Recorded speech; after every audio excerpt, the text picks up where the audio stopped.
हर रोज़ हमारा ब्रेन एक set pattern पर काम करता है। हम हर रोज़ सुबह उठते हैं, फ्रेश होते हैं, ब्रश करते हैं और अपने काम पे लग जाते हैं। हम हर रोज़ वही काम करते हैं और वापस सेम रास्ते से घर आ जाते हैं। फिर हम डेली वही इंस्टाग्राम चलाते हैं, यूट्यूब पर बकवास से न्यूज़ देखते हैं। इस तरह से ना कुछ हम डेली अलग कर रहे हैं और ना ही कोई अलग इन्फॉर्मेशन कंज्यूम कर रहे हैं। ऐसे में अगर आपका ब्रेन कमज़ोर हो गया है तो इसमें हैरानी की क्या बात है। दिमाग और हमारा बॉडी एंटी फ्रेजाइल ऑब्जेक्ट है। जहाँ फ्रेजाइल ऑब्जेक्ट पर प्रेशर पड़ने से वो टूट जाता है, वही एंटी फ्रेजाइल ऑब्जेक्ट प्रेशर झेलकर और भी स्ट्रॉन्ग बन जाते हैं। अगर आप हर रोज़ एक डंडा अपने टीबी को मारोगे तो आपका टीबी टूट जाएगा, लेकिन अगर आप हर रोज़ एक डंडा खुद को मारोगे तो 1 साल बाद उस डंडे का असर आपके ऊपर होगा ही नहीं। इसलिए इस वीडियो में मैं आपको कुछ ऐसे छोटे छोटे एक्सरसाइज बताने जा रहा हूँ जिसके हेल्प से आप अपने ब्रेन को स्ट्रॉन्ग कर सकते हो। Number 1, brush your teeth with the opposite hand.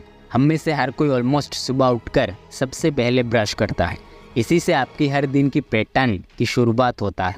अगर आप यही पैटर्न तोड़ दो तो आपका ब्रेन ज़्यादा अलर्ट हो जाएगा। वो समझ जाएगा कि आज के दिन में कुछ भी हो सकता है, इसलिए उसको और ज़्यादा अलर्ट और फोकस्ड रहना है। इसके लिए अगर आप राइट हैंड से ब्रश करते हो तो लेफ़्ट से करना शुरू कर दो। अगर आप लेफ़्ट से करते हो तो राइट से करना शुरू कर दो। जब कुछ दिन बाद आपके अपोजिट हैंड से ब्रश करने की आदत लग जाए तो स्विच करके फिर से ओरिजिनल हैंड से ब्रश करना शुरू कर दो। और इसका एक फ़ायदा ये भी है, जब हम हमारे राइट हैंड को यूज़ करते हैं तो हमारे लेफ़्ट साइड का ब्रेन पावरफुल होता है, और जब हम अपने लेफ़्ट हैंड को यूज़ करते हैं तो हमारे राइट साइड का ब्रेन पावरफुल होता है। Number 2, switch your senses. आपको तो ये बात पता ही होगा कि ब्लाइंड लोगों का सेंस ऑफ टच बहुत स्ट्रॉन्ग होता है। अगर आपने ऋतिक रोशन की काबिल मूवी देखी है तो आपको पता होगा कि वो बंदा अंधा होकर भी कितना इंटेलिजेंट था।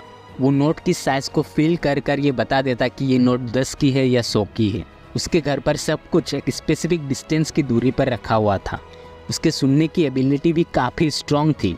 जब आपका एक सेंसरी ऑर्गन बंद हो जाता है तो आपके ब्रेन को उस सेंसरी ऑर्गन से मिलने वाले इन्फॉर्मेशन को प्रोसेस नहीं करना पड़ता। उसके पास थोड़ा सा स्पेस बच जाता है जिसका काम वो दूसरे कामों को एफिशिएंट तरीके से करने के लिए यूज़ करते हैं। अगर आप कुछ काम को करते वक्त अपने सेंसरी ऑर्गन को ऑफ कर दो तो आप फास्ट काम कर पाओगे। फॉर एग्जाम्पल, आप कंप्यूटर पर टाइपिंग सीख सकते हो, जिससे आप बिना कीबोर्ड की तरफ देखे चीज़ें लिखने की कोशिश करो। आप बिना देखे चीज़ों को ड्रॉ करने की कोशिश कर सकते हो। आप अपने घर वाले की चलने की स्टाइल से उससे आइडेंटिफाई करने की कोशिश कर सकते हैं। Number 3, puzzles. गेम्स आपके ब्रेन को शार्प कर सकता है, लेकिन यहाँ मल्टीपल लेवल्स वाले एडिक्टिव गेम्स के बारे में बात नहीं हो रहा है। यहाँ पर कुछ सिंपल और क्लासिक गेम्स की बात हो रही है, जैसे sudoku, solitaire, chess, crossword puzzles, 2048 and visual puzzles. Chess खेलने से आपकी स्ट्रेटेजी बनाने की पावर इंक्रीज होती है। जीनियस चेस प्लेयर 12 से 15 मूव आगे की सोचती है।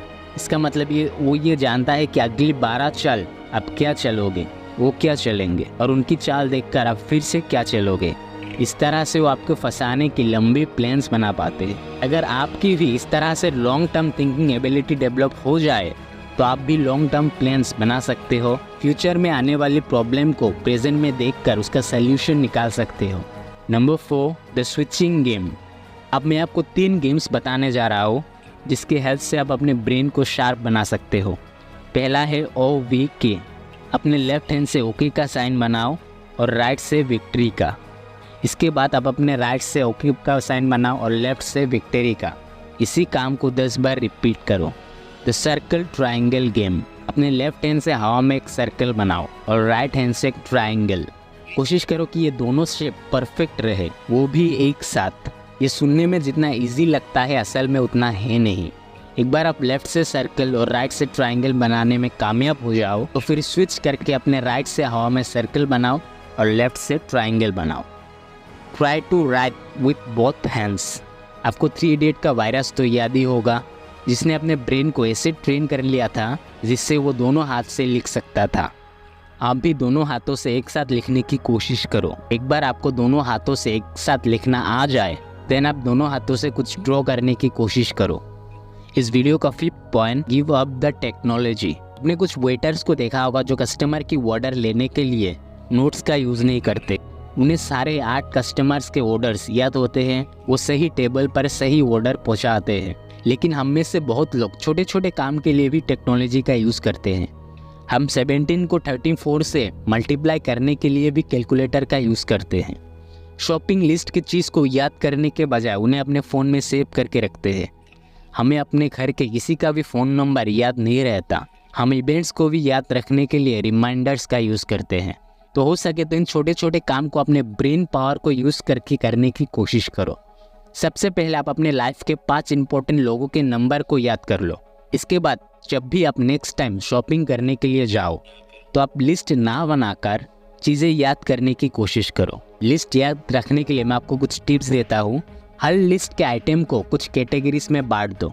फॉर एग्जांपल, क्लीनिंग प्रोडक्ट्स में डिटर्जेंट, कपड़े और बर्तन धोने का साबुन, शैम्पू, नहाने का साबुन, हैंड वॉश और स्क्रबर जैसी चीज़ें आ जाएंगे। खाने के सामान में शुगर, सॉल्ट, ड्राई फ्रूट्स और मसाले आ जाएंगे। इस तरह से आपकी जो भी लिस्ट है, इंडिविजुअल आइटम्स को याद रखने के बजाय उन कैटेगरीज को याद रखो। सिमिलरली अगर आपको नंबर्स को याद रखना है तो उन्हें भी कैटेगरीज में बांटो, तो उन्हें भी छोटे छोटे ग्रुप्स में याद रखो। 9876543210 को याद ना करके आप 9876243210 की तरह याद कीजिए। ये टेक्निक आप किसी भी लंबे चीज़ को याद करने के लिए इस्तेमाल कर सकते हो। उन्हें छोटे छोटे ग्रुप्स में बांट दो, फिर उन ग्रुप्स को याद कर लो। Number 6, do something different. जैसा कि मैंने आपको वीडियो के शुरू में कहा, हम एक सेट पैटर्न पर ऑपरेट करते हैं। हम हर रोज़ वही सेम काम करते हैं। अगर आप दिन की शुरुआत अपोजिट हैंड से ब्रश करने से करोगे तो आपका ब्रेन पूरे दिन के लिए अलर्ट रहेगा। लेकिन आपको यहाँ पर रुकना नहीं है, आप दूसरे जगह पर भी कुछ डिफरेंट ट्राई कर सकते हो। फॉर एग्जाम्पल, आप काम पे जाने के लिए एक डिफरेंट रास्ता चुन सकते हो। आप कपड़े खरीदते वक्त दुकान वाला से कुछ डिस्काउंट मांग सकते हो। इस तरह से आप अपने डेली कामों में छोटे छोटे चेंजेस करके आप अपने सारे दिन के पैटर्न को चेंज कर सकते हो। ऐसा करने से आपके ब्रेन को ये पता लग जाएगा कि आप चीज़ें एक सेट रूल्स के अकॉर्डिंग में नहीं हो रहा है और उसे सरप्राइजेस के लिए तैयार रहना चाहिए। इस तरह से आप ये सारे काम करने से आप और अलर्ट और फोकस्ड रहोगे। तो अगर आपको वीडियोस को लाइक करने की आदत नहीं है तो इस वीडियो को लाइक करके एक ऑपोजिट काम करता हूँ। अगर आप मेरे वीडियोस को लाइक तो करते हो लेकिन कमेंट नहीं करते हो तो आप कमेंट भी करिए कि वीडियो आपके लिए हेल्पफुल था या नहीं। अगर आपको नहीं समझ में आ रहा है क्या लिखना है तो यस लिख दीजिए। So thanks for watching this video. Thank you, bye.